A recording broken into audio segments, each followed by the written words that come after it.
આ માથામાં સીપિયા લગાડીને હું કામ બેઠો એ તમને પછી ગમ. રામ રામ હાવજુ. વાળ થઈ ગયા હતા મોટા એટલે હું આવી ગયો વાણંદની દુકાન. કોઈ નતું એટલે કાશમાં એક બે ફોટા પાડી લીધા હતા. તો અહીંયા મારા માથામાં ક્યારે 4 સીપિયા નાખ્યા. લટ કાઢી મોટી બધી. મારે છોકરીને જ બનવું ભાઈ.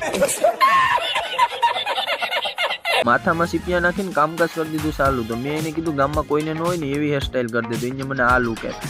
बेकार है भैया, मैं तो टूट गया. મેં કીધું એના કરતા તો આપણી હેરસ્ટાઈલ છે એ હારી છે. ગૂગલ પે માં પૈસા નાખી ગાડી લઈને આવી ગયો પાછું ઘીએ. નાઈ ધોઈને ફ્રેશ થઈ ગયો ને આ છે ફાઇનલ લુક. કહું તો કેવો લાગુ? आज तो एकदम विक्रम જેવો લાગે. કાકાની ઘેર આવ્યો તો ના પનીર બનાવવાની તૈયારી ચાલુ હતી. કેમ કે આજે અમારે બધીને જમવાનું હતું અહીંયા. અને આ બે છોકરા છે મારા અસિસ્ટન્ટ. કાર્યો ઉભો વિચારે છે કે આ દાડ ભાજપ જીતીએ કે કોંગ્રેસ. આ છોકરો મેરસા કાપતો હતો. મેં કીધું બાથરૂમ જાતો જાન જાય. હવે અહીંયા તાપ ફરકતો નતો પણ આ ભાઈને સારું હરગાવતા આવડી. એક જ ગામમાં ભડકો કરીને ફાઇનલી તાપ થઈ ગયો. પનીરનું ટોપિયું ચડાવીને તડકો મારી દીધો. તો આજનો મિની બ્લોગ થાય છે અહીંયા પૂરો. જય Shri Ram and bye bye. મળીએ નેક્સ્ટ